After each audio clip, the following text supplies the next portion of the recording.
Welcome to this week's episode of Life Chapters Money Choices with me, Michael Avery. And this week we're talking about legacy. I mean, we often think of a legacy as something we leave behind. Is it property? Is it investments? Is it a will? But what if the most valuable thing you could ever leave your loved ones isn't really something that they inherit, but something that they understand? In this episode, we're joined by Kerryn Franck, Head of Chartered Legacy and Trust, and Kim Potgieter, as always, to explore how open communication and clear intention and practical simplicity can turn a potentially divisive moment into something that's really unifying. This is Life Chapters Money Choices, and today we're talking about the gift of a clear legacy. Well, let's start with a deceptively simple question. Kerryn, great to have you on the podcast. Firstly, what is a legacy really? I mean, is it about the assets you leave behind, or is it something kind of far more intangible or profound than that? Michael, that's an interesting question. I think it's probably a little bit of both. I think historically we see it as assets and what gets left behind. But more and more, and especially in a difficult time when families are going through bereavement, I think keeping things as simple and as easy for the family is often a real gift, to be honest, because it's a tricky road to navigate when a loved one has passed away, and we need to understand the process, how things work, and also to try and keep family relations as cordial and as simple as possible. And there's a very high-profile example recently of the late David Mabuza around Section 37C, I think it is. And before we get into the weeds, I think it just, it's a good demonstration of how this moment of grief can turn into a moment of friction, a moment of contention and argument. Kim, I want to bring you on this point, just to kick us off. And when you think about legacy, do most people underestimate the emotional weight of this word? I think they do, Michael. And the reason that they do is because of the way we've been I think we've been brought up, and we just think of it as what we're going to be leaving to our children. I will often meet people in a financial planning meeting, and I'll be trying to encourage them to do different things. And what they're doing is there's a part that they can't touch because that's what's going to be their legacy to the family. And the discussions that I often have with them on the memories better, ask their children, would their children rather be getting this lump sum, or would the children rather be having memories and experiences with them? And it just is one of those conversations that no one wants to have. But once they've had it, I've seen how much of a weight it takes off of them because they've actually had it, as opposed to it being something that is such a secret that no one else knows about. And Kerryn, coming back into where to start as we're framing this conversation around legacy, I mean, you've helped so many families negotiate this very tricky space. And to build on what Kim was saying, once you start, it's amazing to see that weight lift. What's the most common regret that people have when planning or failing to plan their legacy? And how do you help set the scene and to start the conversation on the right foot? Well, Michael, I think it's that element of surprise. Historically, I think a will has been seen as a very private, secret document. But more and more we're seeing people, structuring things in a way that practically are making more sense going forward. And, to have a chat with the family beforehand, to say, don't let there be any surprises when you pass. Start having the conversations up front with perhaps your spouse, your children, and look at a more practical solutions for things. We've got situations where families are spread out all over the world. So we consider different structures in those circumstances. So I think it's a conversation about saying, well, okay, you pass away yesterday. What would you like the landscape to look like going forward for your children, for your surviving spouse, if you are the first to pass away? Yeah. And Kerryn, what does that look like? Is it formal? Is it informal? Is everyone in the room in the first meeting? How do you tend to approach this in kind of a structured fashion? I think, at Chartered Legacy, we like an informal approach. Right. And, if possible, we like to have everybody in the room. Often we start off just with the husband and wife. And then once we've had that conversation with them, they're often very open to bringing children into the room as well. Just so we're drafting a document that everybody understands and that works for the family going forward. And I like the idea of having everyone in the room from the get-go, because it that builds trust, doesn't it? And openness and transparency. Are people receptive to that? Or is there initially a pushback around, this is a sensitive topic and we don't like talking about the day after we die? I mean, how do people tend to respond? I think people are a little reticent at first, Yeah. because let's face it, it's not great to sit down and have a conversation about what happens when you one day are no longer here. But I think when we work through the benefits of it with the client, that's when they start to see, actually, this is really a good idea. And, it might not even be big matters that are under discussion. It might even be just, personal, more sentimental items. I say to clients, don't underestimate what those little things, can sometimes create a huge amount of tension between children. Yeah, and speaking of tension, Kim, we often hear the phrase "keeping the peace" when people avoid legacy conversation. I just want to keep the peace. We don't want to rock the boat. But I think ironically, it's the silence that often leads to even more conflict. So how do you guide families to shift from that silence to a more open, transparent conversation when there is some reticence? So, Michael, the way I do it, and I think it works well for people, is sharing stories. We have many stories. I mean, even if I look at myself, I've changed how I thought about it completely from having discussions with Kerryn and seeing all the things that go wrong. So, because we've wound up so many states, we see all the things that go wrong. We see what happens to families. So we've really learned that way through these stories. And what I do is I share those stories with the client. So when I can see that there's a potential, because most of the people that come in, they want their families to stay together. They're doing this for the good of their families. I mean, nobody plans their legacy if it's not with that intention for the good of their wife or the good of their children. So I would share some stories about some things that have happened, and then they start actually seeing themselves in those stories, because they need to decide that that's not the story that they want for their family. And when we can do that, then it's actually, as Kerryn said, then all of a sudden they're open to bringing their families in, they're open to having these discussions. But it is a process. This is not straight away people want to do it this way. It's generally because they're taking, the lead from us, because we've got the kind of experiences and the things that we've seen that have worked and haven't worked. Yeah, and it's almost that experience that you bring in which makes it a more mediated process. And for me, one of the key things that I'm hearing is that communication actually forms part of the legacy that you leave behind. If you're setting that example for your children, I think that's a very powerful idea. That Kerryn, I want to bring you in on the idea, though, of kind of fairness and equality, and maybe you can share some stories on this as well, because often when you dive into the deep end of family dynamics, I look at my own family. We've got blended families coming out of a divorce on both sides. The idea of fairness can be wildly subjective, especially when you're dealing with blended families and adult children or special needs. How do you help clients think through fairness versus equality? Well, that's it. They often say fair is not always equal. And, I think that it's a very difficult question, that, Michael. We see it in three situations, I would say, especially where there's a special needs child. That is a whole conversation on its own, because you might find treating three children equally is not the fairest way to do it in those circumstances, because a special needs child may need more, to sustain them for the rest of their lives. Another conversation that comes up a lot is family businesses, where you've got perhaps one beneficiary who has worked and grown a business, where, other children haven't been involved. Then again, it's a very difficult conversation to decide how to structure, dealing with perhaps the shareholding in the family business. So we've seen that come up a number of times.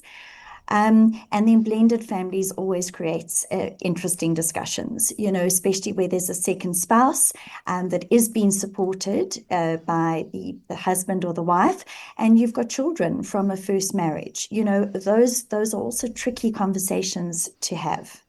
Tricky? Are they? And I know every family is different, but are there golden rules, Kerryn, that you tend to approach these with? Because it can be, so different from one family to the next. Was it an acrimonious divorce, or a conscious uncoupling? What are those dynamics? Absolutely. And if I look at blended families, Michael, I think, it's knowledge and it's understanding the law. Spouses have a duty to support one another. It's set out there in the Maintenance of Surviving Spouses Act. So that's really your starting point. And that's where, something the children need to understand, that there is a duty of support between spouses, and that's really your starting point. And once you've worked with, you've done all of those calculations, you can then look at what else is in the estate. So again, I think it's equipping families with the knowledge of how things work. And if you don't make provision to support a spouse in the will, what does that mean when the time comes when that person passes away? Because then the estate all of a sudden becomes quite a bit more complicated, with a lot more uncertainty and many, many delays. When you talk about putting it down in a will, I mean, what role does documenting intentions clearly play in preventing those misunderstandings? I mean, is a will enough, Kerryn, or is a letter of wishes becoming more important? We try to keep our wills as simple as possible, right? Because, you're dealing with the master's office. You don't want too many questions. So we try and keep the will as simple a document as possible, but obviously it needs to cover everything that the testator or testatrix would like it to. And then we love a letter of wishes. We love that softer document that accompanies your will, that explains the document in a little more detail, a little bit of the thinking behind it, and sharing why you've perhaps done or structured things as you have, especially where perhaps we haven't been able to bring the family into the room. Yeah, because then you can understand, why someone made that decision. And, often absent that, it looks like you're trying to direct things from the grave, and there's misunderstanding that can creep in. Yes. On a letter of wishes, I mean, tell me a little bit more about that, because I think it is kind of a fairly new concept. Does it hold much legal? Does it hold much legal weight? No, and that's the one thing we quite specific with clients. It's right. A wish, it's an explanation. So there's certain things that cannot be dealt with in a letter of wishes. We often get the thing, I'd like to leave my car to my son in a letter of wishes, not something you can do. So there are definitely things that are reserved for your will, and then, items that you can put into a letter of wishes, but it really is an express of your wish, Michael. It's not something that, I'd say the legal weight it would hold is if by any chance your will ever ended up in the High Court and there were any sort of disputes, it could be seen as a supporting document, right. sort of explaining why you've structured your will in that way, but it wouldn't be legally binding. Kim, I want to come back to you, and maybe you could share some of those stories that you've had to deal with, where things haven't gone according to plan, and what can go wrong here, because I think one of the most painful parts of legacy planning is that conversation around fairness and kind of what happens when children don't agree with what's been left behind. So, Michael, I've had some discussions with families, I mean, when we're doing their financial planning, where they actually have got to a stage of hating each other. And it's the saddest thing to see happen. I mean, really it is. And what that means is that they weren't normally aware of what was going to happen, and what they've been left was not what they had thought they were going to be. Now they come in and they're totally resentful because of what's happened. Now, the money that they've got, first of all, is a gift, yet it's causing this absolute breakup amongst the family. That is one that I see quite often and quite common. The second one that I see that's quite often is the people aren't ready for the money they're about to inherit. Yeah. So I've sat with people who've been left money, and it's the hugest amount that they've ever had. Nobody prepared them for inheriting this money. So they don't know how to deal with it. They really don't. It's like this thing that's foreign. And I often equate it, if you won the lotto, would you be able to keep the money? So I say to people, please, if your spouse is not involved, bring your spouse and let them be part of the process. If you are leaving big sums of money, or, to anybody you inherit it, if they haven't had it's a big sum of money, rather get them ready and prepared and knowing how to deal with this money as opposed to just leaving it to them. Now they get it and they really don't know what to do. First of all, they're grieving and they don't know. And Michael, that's where they make their big mistakes. I've seen people go and invest it in the wrong places. I've seen people go and you just can't believe that they're doing what they're doing with the money. So for me, it again, those are two big ones. Actually, how it breaks up families, and then the second one is how the person, when they get it, they're just not ready for it.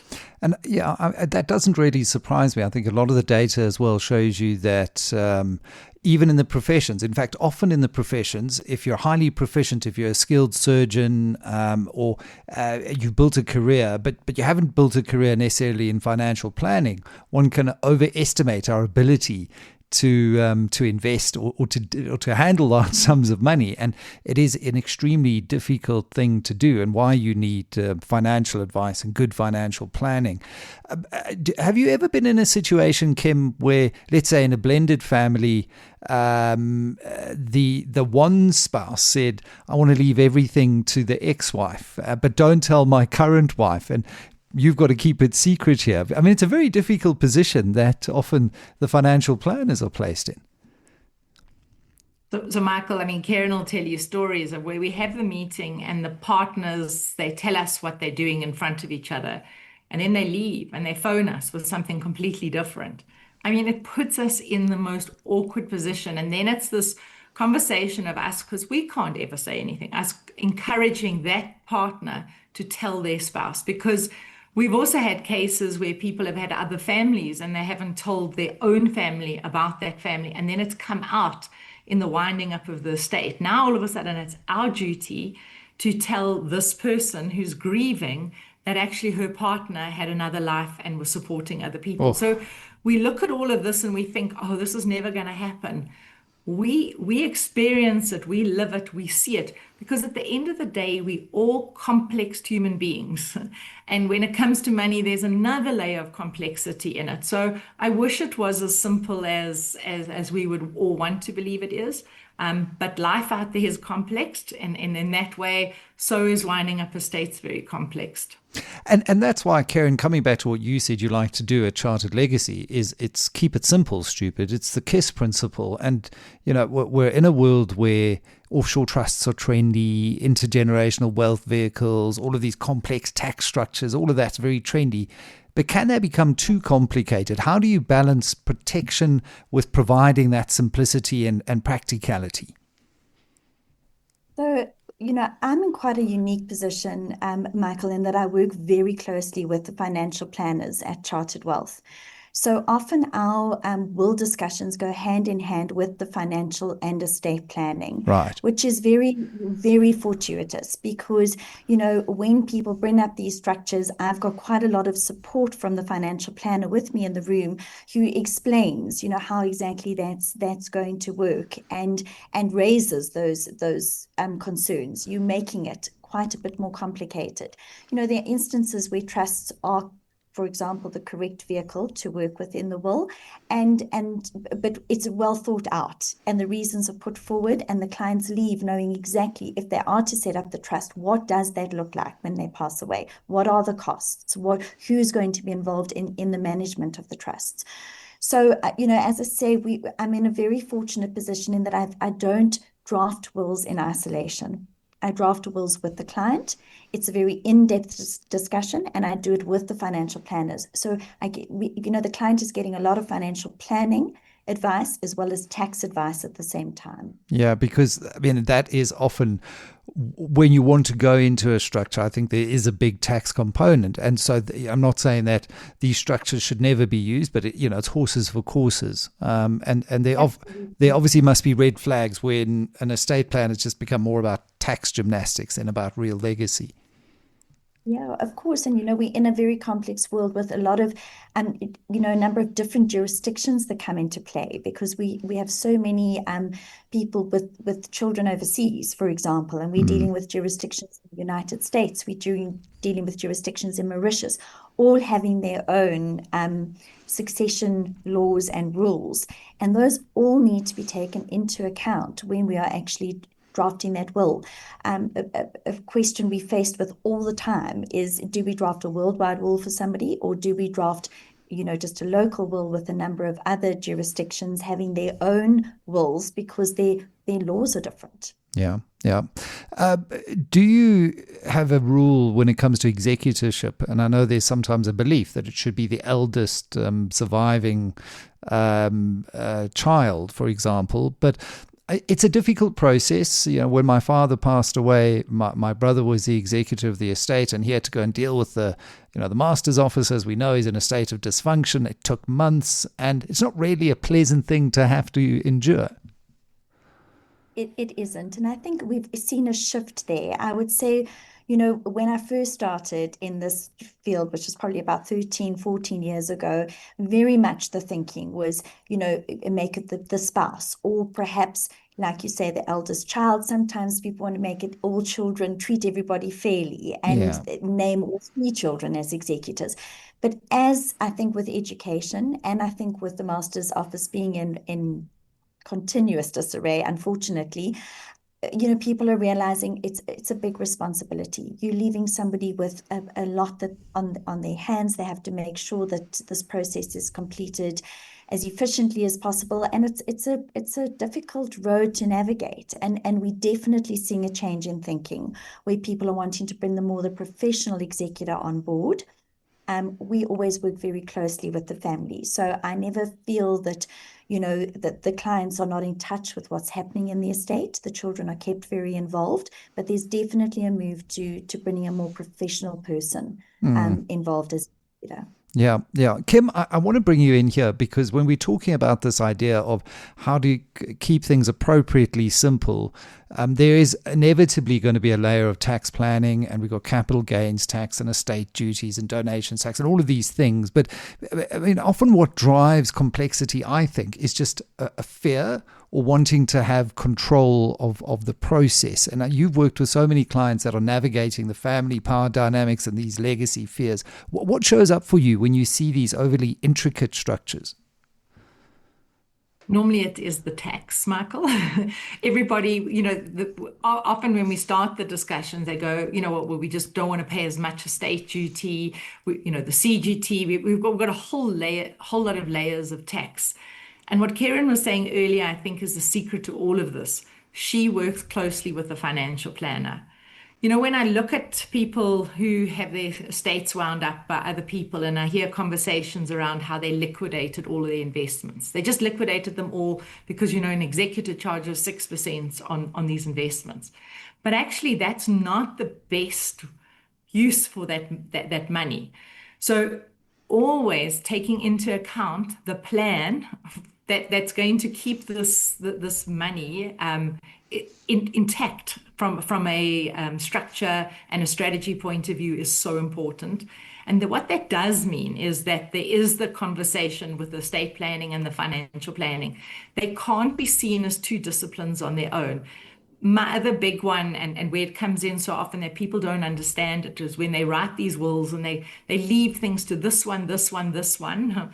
And also when they don't have any children and any family and they're leaving it to charities. So we do get that where those are even more complicated when we start allocating them to different charities.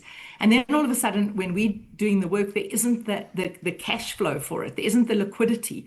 So it's so important when we're structuring these things that we think about the financial planning aspect of it as well, so that actually we can make that will that they wanted and all of their intentions happen. Because so often there's not the liquidity for it because Yeah. they've overcomplicated it with all of these kind of structures and they've never thought about what the end result is. So Kerryn's whole thing of going, we're doing it with an estate plan in mind, so we can actually show what every beneficiary gets. We can show that the taxes are paid. We can show that all of that has happened with a minimal complexity Yeah. is a way better way than just thumb-sucking, writing a will and just hoping it's all going to happen. Yeah, and Kerryn, just a practical one before we move on.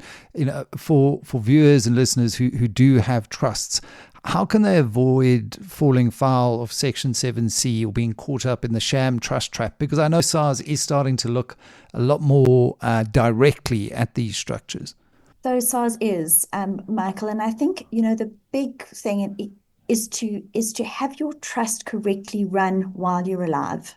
I think that's where people are getting caught up. Historically, trusts have not been run as they should be, seen as a separate legal entity to yourself. They need to have their financials in place, their bank accounts open. And I think where we're struggling a lot with trusts in the States is where those trusts have not been run correctly historically. Right. So there is a move at the moment, and it's been taken very seriously by SARS and by the Master's Office with, the need to complete beneficial ownership declarations and things like that. People need to run their trusts like they would run a business. And it reminds me, Kerryn, through this conversation, that legacy planning isn't just about death. It's a really deeply living process. Do you think people start to see themselves differently once they go through this kind of planning? Well, I would like to think as we meet with the clients, because the beauty of winding up estates and drafting wills is that I see the pitfalls when it comes to estate administration. So we try and have a very proactive approach. So when we are discussing things with clients, we will raise issues and say, this is going to present a problem. You need to sort it out now. And that's very much the approach we take. And I would like to think that then helps that whole estate administration process go that much more smoothly. And Kim, from your perspective, and we've spoken about this time and again, that what we're doing here is so much more than just rands and cents or tax. It's about surfacing what legacy actually means to you at a purpose level. I mean, how do you see clients through this conversation really change that idea of what legacy actually means? And has it been a revelation for you taking clients through this particular part of the financial planning journey? Michael, it's because each and every person that comes in is different. And I think this is what we don't understand when we try and make assumptions for clients. There's not two families that are the same. There's not two people that want the same things. They're just so personalized. So for me, the beauty of this all comes in is that you put a structure in place that works for your family, not what works for another family down the road or what you've seen your friend do or anything like that. It's what's going to work for your family, when you come through this process. Because no matter what, when we lose somebody we love, it's traumatic. And that trauma can often cause us to really, when we're trying to deal with that trauma, then we're trying to deal with the stress. It doesn't always show the best side of ourselves. So by having these conversations and getting them to say what they think they would like it to look like, getting all of that in place takes a lot of that out of it, as opposed to that being the legacy that they've left behind. So definitely, I mean, given our conversations, for me, it's just a vital step. If this step isn't done, it's a sad outcome of really good work done your whole lifetime. Absolutely. It's just leaving that final thing unfinished, and it can undo all of the good work that you do through your financial planning journey. And I think it's just a reminder that for me, the greatest inheritance we leave might not be wealth, but it's that example that we do it in the right way for our children, often, or those that we leave behind. And clearly a legacy doesn't begin with a lawyer. It begins with a conversation. It begins with that honesty and that trust and transparency. Kim Potgieter, thank you so very much. Kerryn Franck as well. Thank you for helping us unpack what it really means to leave something worth passing on. You're listening to Life Chapters Money Choices. I'm Michael Avery. Take care.